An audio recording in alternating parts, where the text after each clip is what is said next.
Allez, bonjour à toutes et à tous, ravi de vous retrouver. On est jeudi, émission pour les intermédiaires. Aujourd'hui, je pense que le sujet est tout trouvé. On va parler de ce que je vous ai partagé hier. On va revenir déjà sur le pourquoi du partage et tout ça, tout ça. Euh, je ferai une suite qui n'est pas nécessairement d'un niveau intermédiaire, ou on va dire intermédiaire plus plus, où on reviendra donc sur la gestion globale de ce trade. Je vous expliquerai tout, évidemment, encore une fois. Euh, mais ça reste d'être un niveau un peu avancé, voire même un niveau expert. Donc c'est plutôt des trucs que je devrais traiter demain. Donc je vais commencer pour la partie qui traitera pour tout le monde. D'accord. Donc le fameux signal, comment il fallait le lire, ce que j'attendais de vous sur cette zone-là, comment on a au final réagi, comment s'est déroulée un peu la séance d'hier, qui est quand même franchement un truc complètement fou. Et la réciproque qu'on se tape pendant la nuit, évidemment, hein, puisque c'était quasi inévitable que ça se termine comme ça. Enfin, en tout cas, disons qu'on avait fermé tellement de portes qu'au bout d'un moment, il n'y avait que cette option-là, l'option de la volatilité. Donc on va traiter tout ça et je vous expliquerai donc pourquoi les dernières zones d'intervention qui se sont révélées être donc les bonnes. Alors sauf ce trade-là, donc que j'ai pas pu prendre, mais je vous l'expliquerai aussi. Hein. Voilà, mais c'était de dire, voilà. Bon bref, je rentre dans le vif du sujet. Alors donc, on commence. Le principe, c'était de dire, je vous partage ce signal-là. Je l'ai reçu, hein, comme d'hab. Je vous rappelle, c'est un système d'alerte, hein, les petits carrés. C'est pas des signaux. Donc moi, je reçois l'alerte. Je me dis, ok, je commence à regarder. Donc on va se mettre en replay. Je pense que c'est le plus intéressant de se mettre toujours dans les conditions du marché. Voilà. Donc moi, là, je reçois la notif. Je vous envoie ça. Je vous dis, bon. Je ne fais pas souvent de l'intraday, mais là j'en fais, j'avais mis mes alertes, je les reçois et je me dis ok, c'est pas inintéressant, à votre avis, qu'est-ce que ça vous inspire? Voilà, ce genre de truc, en sachant que ce qui m'importait ici, alors attendez, je vais supprimer les flèches, à la limite on fera un replay de la session, hein, voilà, je vous expliquerai tout pas à pas comment j'ai pensé chaque moment. Donc ici, voilà, premier truc, l'alerte déclenche, qu'est-ce que je fais? Je mets mon ordre d'entrée sur son cours d'ouverture, 206, ok, la bougie suivante revient me chercher, tac, ok, donc je suis rentré, 206, impeccable. Alors pardon, je vous dis n'importe quoi, on va rezoomer que vous compreniez bien hein, comment je fais toujours pareil. Donc le signal se déclenche à la clôture, je remets un ordre sur le prix d'ouverture ici, là, 206, précisément, autrement dit c'est là. Je vais mettre une ligne, hein, comme ça c'est plus pratique. Voilà. Autrement dit, elle est là, ma vente. Qu'est-ce que c'est que ça? Non, pardon, c'est pas ça que je voulais faire. Voilà.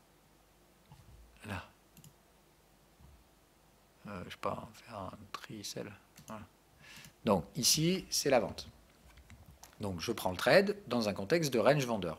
Ici, le truc que je voulais que vous notiez, je voulais que vous notiez une seule information. D'accord? C'était de dire, ok, contexte de range vendeur, on est bien, on est à 61% de retracement, on est bien dans le contexte. C'est un contexte de range vendeur. Ok? Mais ce que je voulais que vous notiez, c'est qu'on était dans un cas particulier, celui-là. C'est de dire range vendeur, mais on est sous le support précédent. Donc c'est de dire première vague de baisse, deuxième et overlap. Et là, je voulais vous attirer l'attention, vous dire, ok, si on rechute ici, c'est clair qu'on va baisser fort et que ça va baisser probablement aussi fort que ça et on va rapidement aller chasser le bottom et il ne faudra pas viser plus loin. Ok? Dans ce cas-là, on sera dans un schéma impulsif de 3 vagues baissières qui me permettra de valider évidemment ce sommet ici et donc de dire derrière, évidemment, je vais recoller une cartouche à la vente si on revient choper les 350. En swing, hein, cette fois. Évidemment, je me dis, bon, c'est un scénario spéculatif. On est bien d'accord. Donc je voulais, entre guillemets, prendre une première vente qui m'aurait servi à financer ma vente ici, derrière, hein, puisque j'aurais laissé le marché remonter en 2 vagues et j'aurais reshorté vers la zone des 250, mais swing cette fois, c'est-à-dire avec des objectifs beaucoup plus long terme. Bon, évidemment, ça commence à réagir, tout va bien, et à ce moment-là, alors, hop, voilà, on avance. Ok? Donc, première chose, ça repasse au-dessus du cours d'entrée. Je me dis, bon, allez, fantastique, il faut un nouveau plus haut. Qu'est-ce qu'ils nous font encore ces cons-là? Qu'est-ce que c'est que ce putain de bordel? Ok? Tac. Alors, ah merde, le système d'alerte fonctionne pas en replay. Ah, ça c'est naze. Si, ça devrait fonctionner. Il y a un truc space là. Un truc qui me plaît pas. Normalement, il y a de nouvelles alertes qui sont déclenchées là. Bon. Je sais pas pourquoi elle ne déclenche pas. Ok. Bon, bref, en tout cas, celle-là, là, le principe, c'est qu'il y a une alerte qui s'est déclenchée là. Je me souviens, je l'ai reçue. Donc, le principe, c'est que moi, je reçois l'alerte et je me dis, putain, qu'est-ce qu'on fait? Alors, encore une fois, moi, à ce moment-là, j'en ai rien à foutre, hein. Derrière, quand c'est comme ça, j'ai une alerte, c'est sur les 50%, et j'ai une zone d'invalidation que j'avais définie à 240.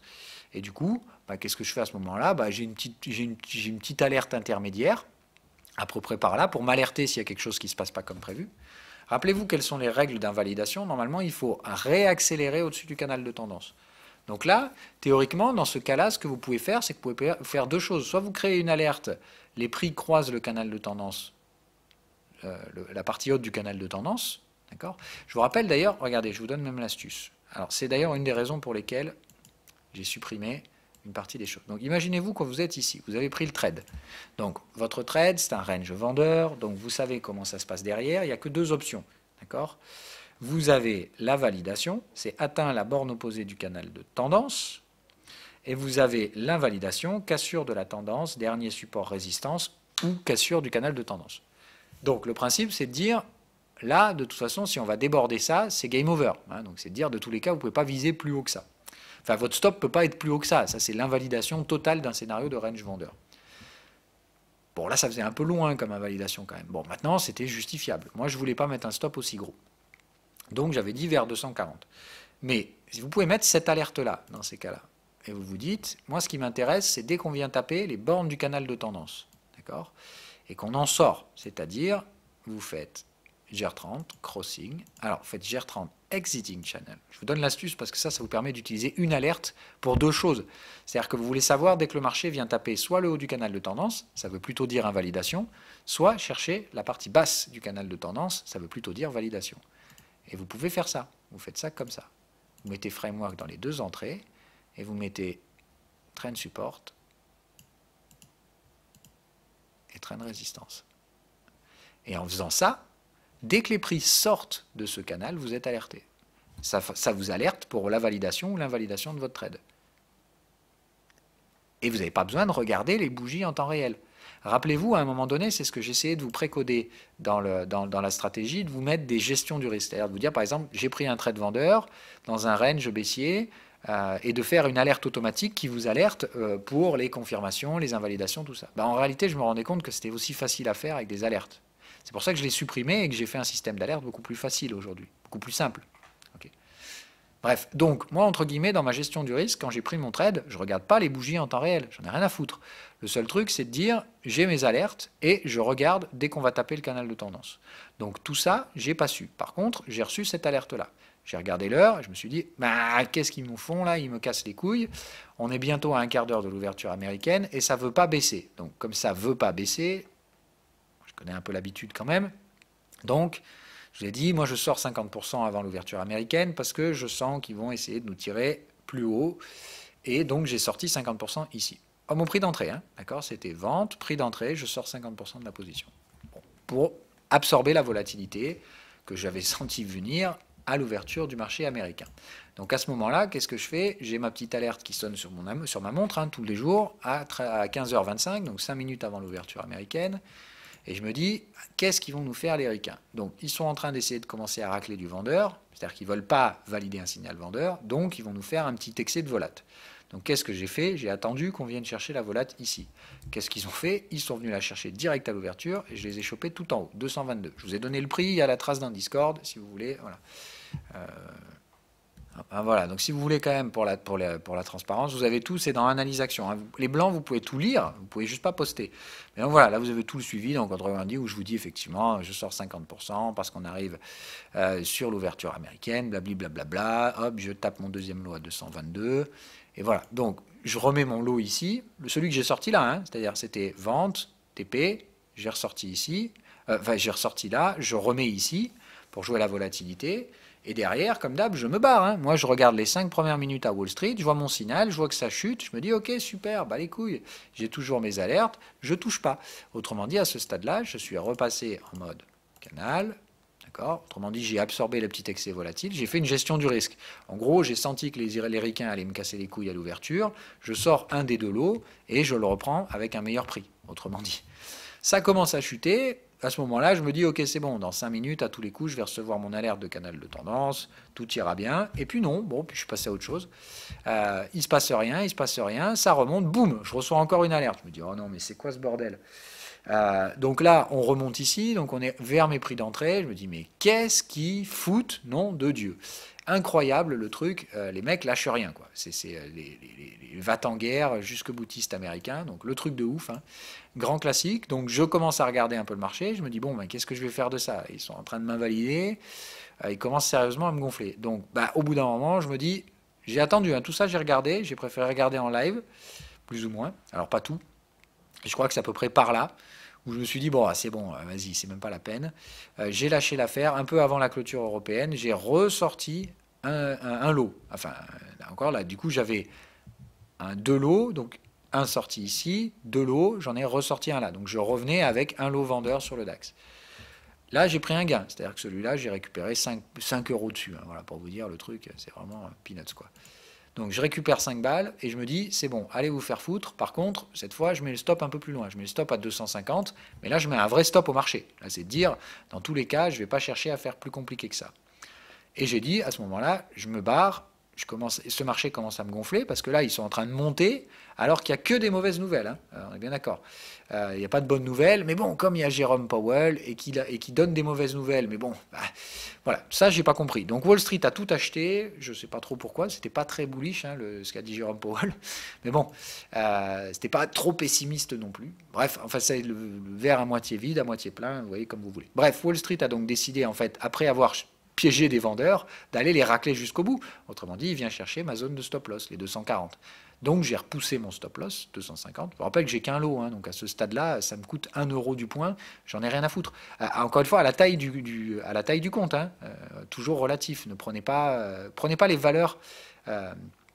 Prenez toujours en valeur relative. Voilà. Donc raisonner en taille de compte, autrement dit, pousser le stop de là à là, ça représente rien sur le capital. Donc évidemment que je le fais. Donc on fait ça, tranquille, il se passe rien, d'accord, on reste là, il se passe que dalle. Je regarde même plus le marché, hein. Moi à ce stade-là, j'ai un vrai stop loss au marché ici, et je touche plus. Ça je vous l'ai mis, hein, tout est dans le Discord, donc je touche plus, je suis financé à 250, enfin je suis financé, je suis prêt à payer mon stop jusqu'à 250. Si on va le chercher, on va le chercher, hein, voilà. Ça continue, ça pousse, un peu de volatilité, là, je ne sais plus trop ce que c'était, mais enfin bon, bref, voilà, la magie du marché, du grand n'importe quoi. Hein. Donc j'aurais pu me mettre à BE ici, hein, et dire, bon bah super, j'aurais été sorti sans perte. Donc non, moi j'ai pris mon trade, je le garde. Le marché clôture ici à 22 heures, et voilà. Ça a été fait pendant la nuit, hein, donc j'ai pas été stoppé. Chez ActiveTrade, ça ne code pas la nuit. Hein. Chez IG, oui, mais voilà. Donc, ça ne code pas ici, donc je n'ai pas été coté. Et rappelez-vous ce que je vous ai dit. Quand j'ai vu la clôture à 22 heures, je vous ai dit, vous faites ce que vous voulez, mais à tous les coups, on va taper les bornes de volat pendant la nuit. Donc, si vous voulez les trader, vous le faites. Ce matin, je me réveille, je vois la borne de volat qui a été activée. Donc, je sais qu'on est allé taper cette bande de Bollinger.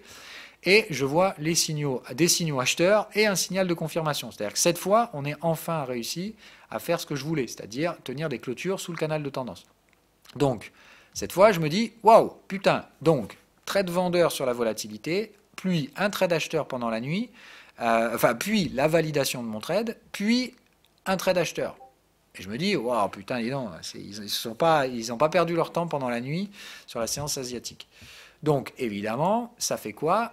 Ce matin, on revient invalider toutes les conneries d'hier. Hein. Autrement dit, on vient taper la bande de Bollinger opposée. Et ce matin, je récupère un lot à l'achat. Un demi-lot, pardon. Donc, j'ai un lot à la vente. J'en ai récupéré la moitié ce matin en gain. Voilà.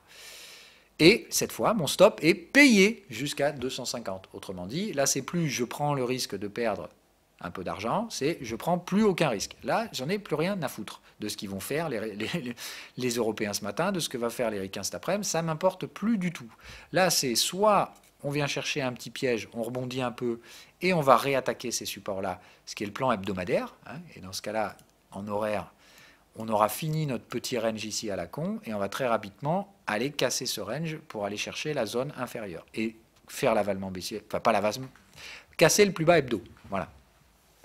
Casser cette zone et venir... alors le plus bas hebdo est beaucoup plus bas sur le DAX, hein, d'accord. Je vais essayer de... La semaine dernière, on était juste... C'était de la folie furieuse à l'achat, quoi. Donc le plus bas hebdo, il est là. hop, ok, ça c'est un key level, voilà. Donc c'est de dire, moi je pense qu'on va aller chercher cette zone-là. Si on est chaud, on va réussir à passer très légèrement dessous, mais vraiment très légèrement dessous. Sinon, je pense que c'est vers cette zone-là qu'on va essayer d'aller. Voilà, en fin de semaine. Maintenant, encore une fois, c'est un sentiment. Je suis obligé d'avoir des éléments techniques qui me permettent de le faire. Bon, bah voilà, gros signal de range vendeur en 15 minutes. Pour moi, tout s'aligne pour aller au sud. Problème, on n'est plus dans un marché technique, on est dans un marché de sentiment. Donc encore une fois, vous faites très attention avec ce genre de trade. Le sentiment haussier est juste béat et stupide, et le marché ne traite plus du tout de la gestion du risque, il traite du... Alors ils font quoi les gens? Ils sont en train d'acheter ou ils sont en train de vendre? Bon, ben du coup on fait ça. Donc c'est complètement fou, mais c'est le marché dans lequel on est. Donc vous prenez ce que je dis avec des pincettes, mais techniquement parlant, le marché est plus baissier qu'haussier, en l'état actuel des choses. Il est dans une structure de range baissier, et ça c'est exactement ce que je cherche à exploiter cette semaine. Donc, évidemment, que je vise plus du tout le même objectif. Je vous rappelle que le trade de range baissier, alors on n'est plus du tout dans un schéma de range baissier, on a même cassé ça pendant la nuit. Donc c'est de dire le range baissier, il n'existe plus. Donc là, il faut que vous arriviez à comprendre pourquoi je revois les objectifs, parce que tout a changé pendant la nuit. Déjà hier, entre guillemets, bon, j'ai gardé les trades parce que j'avais pris une gestion du risque, et que tout simplement, j'ai laissé un maximum de portes ouvertes. C'est passé. C'est franchement passé à peu de choses près, hein, d'accord. Il mettait 5 points de plus et j'étais fini sur le DAX. Donc j'aurais pas été surpris d'être stoppé, mais c'est passé. Donc comme c'est passé, je vais réajuster le trade. Là on est bien d'accord, à ce jeu-là, c'est ce matin, je paye mon stop, puisque je pense pas qu'ils remonteront jusqu'à 250. Et par contre, si jamais ils vont casser le support, je remettrai un demi-lot, voire un lot, et j'essaierai de viser ma zone objectif, qui est donc maximum 950. Mais je pense qu'on peut sans problème y aller aujourd'hui. Il faudra fracturer la zone de support qu'on est en train d'essayer de faire. Mais je vous le donne tout de suite, hein, cette zone-là, je pense qu'on la break. Peut-être pas aujourd'hui, mais demain. Si on la break demain, c'est encore mieux. Hein, comme ça fait le breakout du vendredi et on pourra clôturer la semaine en bas. Donc, voilà. Mais je pense toujours qu'on s'organise plutôt vers un sommet majeur ici, qu'on a bien vu sur le chart 15 minutes, qui va probablement nous constituer un range baissier, c'est-à-dire, normalement, vous prenez ça, votre canal. Si vous n'avez pas les outils, encore une fois, faites-le comme ça. Hein. Voilà. Le range baissier, c'est de dire, tac, tac. Ah pardon, c'est en horaire, du coup. C'est même pas en 15 minutes. Donc, range baissier horaire, voilà ce que ça nous fait. OK ? Normalement, c'est de dire, ici, on prend les 2 derniers cycles. Alors, là, du coup, ce serait plutôt comme ça. Tac, et c'est de dire, normalement, on va casser ça. Voilà, normalement, on fait ça, et on doit casser ça. Voilà. Donc, c'est-à-dire, ce range qui se met en place, range baissier, hein, c'est-à-dire, normalement, on va le casser. Donc là, comme je vous dis, c'est range à plat, et ça pue, le report de range. Vous faites ce que vous voulez. Moi, je vous dis, c'est comme ça que je vais traiter ce marché. Je pense sans problème qu'au final, rappelez-vous le scénario qui était de dire on va essayer de revenir tester maxi jusqu'à 13 030, former un range brutal, bien piégeux, bien merdique, et ensuite on va accélérer à la baisse pour reporter le range sur la partie inférieure. Au final, c'est juste, je me suis planté sur le prix, c'est-à-dire que ce n'est pas 13 030 qui va faire ça, c'est plutôt 13 100. On fait ça, on construit le range au-dessus des 13 100, et on va les péter pour reporter le range au sud. Donc très probablement viser un report de cette amplitude de range dans la partie inférieure. Pas forcément tout de suite, hein. Encore une fois, il faut quand même vous dire que là c'est bruyant, c'est hésitant, et il y a toujours ce fond cosmologique de sentiments acheteurs, blablabla. Ok ? Donc faites attention, ça se polarise vendeur en horaire. Moi je pense perso que du coup mon stop loss payé là-haut, ça fait le boulot. Je pense qu'il n'y a pas de raison d'y revenir. Et donc normalement, j'attends sagement qu'on accumule un peu ici, en vue de la sortie baissière, peut-être demain. Et je pense que dans ce cas-là, on passera la semaine prochaine tout en bas. Et on verra bien ce qui se passera derrière. Est-ce qu'on aura un rebond pour revendre, ce qui était le scénario possible, hein, qu'on avait dit. Si derrière, ça remonte ici, il faut absolument revendre la zone de volume de ce range-là. D'accord ? Donc, autrement dit, c'est le plan. Hein. Encore une fois, ce n'est pas sorti du chapeau. Je vous donne tous mes plans en avance. Sinon, ça n'a aucun intérêt. Hein. Hop. Donc, le principe, c'est dès qu'on sortira de la zone ici par le bas, pour l'instant, c'est hypothétique, on n'y est pas encore, mais dès que ça se met en place, voilà, on pourra dire, en l'état actuel, le POC, il est là-haut. C'est-à-dire, c'est là qu'on a traité le plus de volume pour l'instant. Moi, je pense, encore une fois, qu'on va plutôt le faire là. C'est-à-dire qu'on va passer un peu de temps là aujourd'hui, qu'on va marquer cette zone, et une fois qu'on l'aura bien marqué, on chutera et ensuite on ira dans la zone basse. Et ce sera probablement le prix le plus traité. Moi, je vous mets ma main à couper que ce ne sera pas vers 230.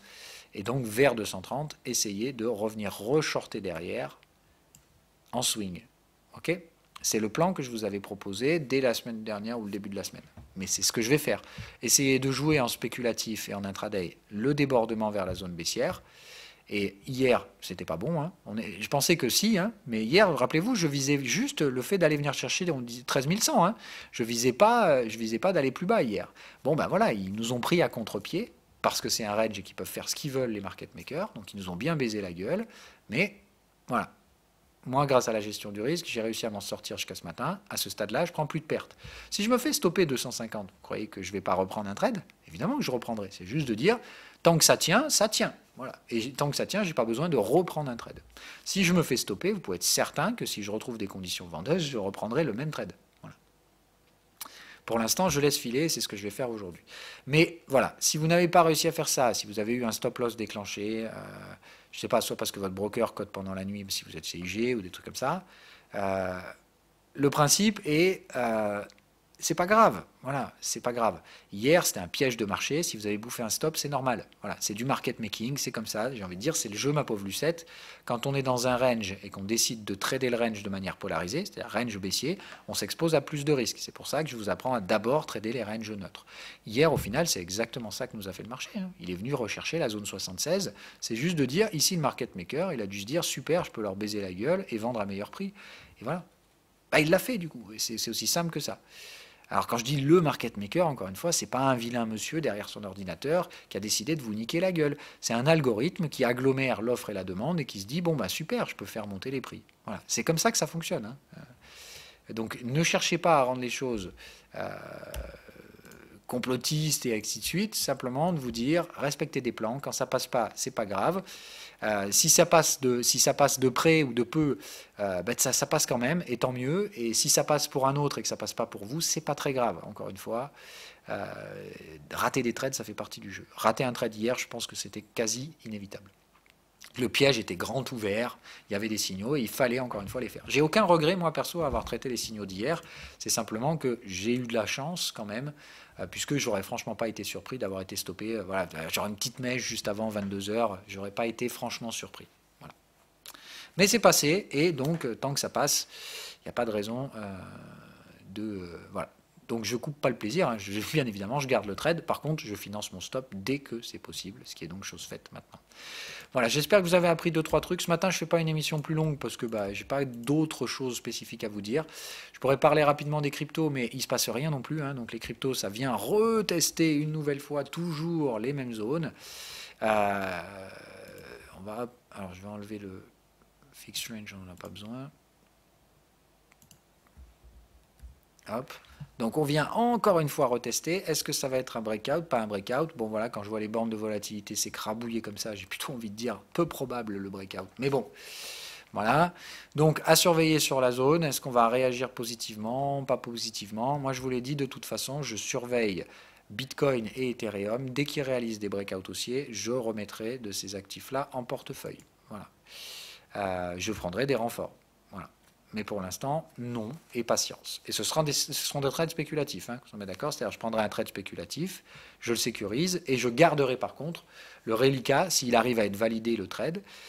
Si le trade valide et confirme, en gros, je garderai une partie de ces trades en ajoutant ces trades dans mes packages buy and hold. Voilà.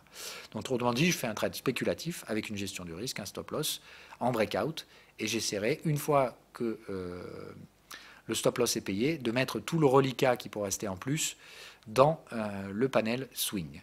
Voilà. Donc je ne cherche pas à faire de profit à court terme là-dessus, je cherche à le foutre dans mon package moyen terme, bien entendu. Voilà. Mais ce sera évidemment petit, hein, puisque taille de trade spéculative égale plus petit trade, enfin égale trade, voilà, taille modérée, surtout sur un trade de type breakout. Et bien évidemment, j'essaye d'abord de financer le stop loss. Une fois que le stop loss est financé, tout ce qui déborde, tout ce qui reste en plus, c'est-à-dire probablement pas grand-chose, ça finira quand même dans le panel de mes actifs en swing. Voilou. C'est à peu près tout pour aujourd'hui. Je vais vous souhaiter une bonne fin de semaine si vous êtes intermédiaire. Ne regardez pas l'émission de demain. Tradez toujours de manière saine et sereine. Moi, personnellement, hein, encore une fois, je n'en reviens toujours plus. Ça a chuté en début de semaine, ça revient encore une fois à l'équilibre. Bon, ouais, bref, je ne gagne pas d'argent, je ne perds pas d'argent. C'est déprimant au possible. Puisque du coup, hier est une plutôt bonne journée pour moi. Les indices baissent toujours, hein, d'accord. Gold se reprend, donc ça me fait plaisir. Mais par contre, voilà, qu'est-ce qui se passe? UDNZD se prend 1,20 dans la gueule. Donc voilà, c'est toujours pareil, quand ça monte à droite, ça baisse à gauche. Donc voilà, comme je vous dis, moi d'un point de vue gestion de mon compte, je suis dans un état émotionnel comment dire, ça ne m'est jamais arrivé un truc pareil. Donc là, je suis perplexe, dubitatif. Presque même, j'arriverais à dire que le doute commence à s'installer. Donc très clairement, en ce moment, je prends beaucoup de recul sur mon trading, je vous le dis. Parce que voilà, j'ai l'impression que ce qui se passe est anormal. Pour l'instant, ça n'a pas d'impact sur ma rentabilité en trading, mais en attendant, pas d'impact, ça veut aussi dire que je gagne que dalle. Et ça commence sérieusement à me taper sur le système. Donc voilà, ok. Donc moi, je trade peu, donc j'essaie de vous donner ce que je trouve, parce qu'encore une fois, je ne fais pas de service, je ne fais pas payer de service, donc je ne vous dois rien, ok. Et je ne vous partage que ce que je prends. Donc, comme en ce moment je trade moins, je partage moins, et il faut que vous compreniez que c'est absolument normal. Ça reviendra peut-être à la normale, le jour où, pour ma part, moi le marché est irrationnel en ce moment, donc je ne peux pas faire autre chose que d'essayer de trouver quelque gestion du risque dans l'irrationnel, en sachant que pour l'instant, franchement, les échecs spéculatifs compensent ceux qui réussissent. Donc il y a beaucoup d'échecs, et il y a très peu de réussite, et pas suffisamment pour réussir à générer des gains. Autrement dit, je dois réussir 2 trades sur 10, mais comme évidemment les pertes me coûtent 3 fois moins cher que les gains, c'est bien, mais là ça ne me permet pas de gagner de l'argent. Voilà. Donc en ce moment, je ne gagne pas d'argent, les échecs spéculatifs sont extrêmement nombreux. Je ne peux pas faire autrement, encore une fois, je ne fais qu'appliquer ma stratégie qui fonctionnait très bien depuis des années. Et là, non. Voilà. Là, c'est de dire, on est dans un autre type de marché, donc probablement comme d'hab, le changement de paradigme et des trucs comme ça. Je capitule pas, encore une fois, parce que, voilà, pas perdre d'argent, c'est pas très grave. Pas gagner d'argent, c'est pas plus grave non plus, mais bon, c'est de dire, je travaille pour rien. Voilà. Donc effectivement, émotionnellement, c'est fatigant de travailler pour rien. Mais bon, voilà, c'est le cas dans lequel on est actuellement. Donc voilà, moralement, je tiens le coup. Clairement, ça m'épuise. En plus de ça, bon, voilà, c'est l'hiver, c'est machin. Donc c'est pas la période la plus chouette de ma vie en ce moment. Je m'ennuie, en fait, pour vous dire. Et ça m'arrive pas souvent. Donc voilà, j'attends sagement que ça passe. Ok.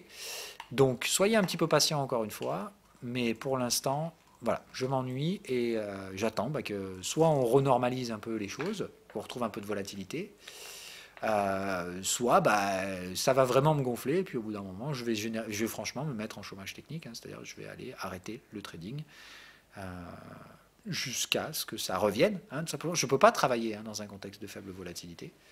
Donc c'est pas de dire que j'arrête le trading parce que j'ai envie d'arrêter, c'est juste de dire je ne peux pas travailler. Donc voilà, ce qui se passe pour l'instant, pour moi, c'est rocambolesque. Quand je dis j'arrête, encore une fois, ça ne veut pas dire que je ne vais pas arrêter de regarder. Ça veut juste dire je risque d'arrêter le service, dans le sens où je ne peux pas vous remplir du vide à longueur de journée, et c'est ce que j'ai l'impression de faire en ce moment. D'attendre inexorablement que ça revienne à la normale, que je retrouve un peu de volatilité, pour pouvoir faire des choses, pour pouvoir vous dire des choses, parce que vous dire des choses sans rien faire de mon côté, je ne peux pas faire ça. Il y en a qui le font allègrement et sans aucun problème. Moi, je ne pourrais jamais le faire. J'ai une limite morale ici que je ne peux pas franchir. Donc, voilà. Il se peut que j'arrête le service temporairement jusqu'à ce que ça revienne. Voilà. Ça reviendra. Hein. Moi, j'ai aucun doute là-dessus, sur le fait que c'est temporaire la situation dans laquelle on est actuellement. Mais encore une fois, entre un sentiment et la réalité, pour l'instant, je suis confronté à une réalité où la volatilité reste très faible. Et il ne faut pas écarter la possibilité que cette volatilité s'écrase encore plus. C'est-à-dire que, moi, qu'on soit honnête, hein, si on casse les bottoms de volatilité et qu'on devait se rediriger, je ne sais pas, admettons, vers un VIX à 10, un truc comme ça, comment voulez-vous que je travaille? Moi, sincèrement, je ne peux pas travailler. Je ne peux pas travailler dans ce genre de contexte-là. Donc, clairement, je mettrai le service en pause. Vous aurez toujours accès à vos indicateurs et tout ça, mais ce sera gratos, hein, qu'on soit d'accord. Moi, à partir du moment où je ne travaille plus pour fournir le service, je fous les indicateurs gratos. Voilà.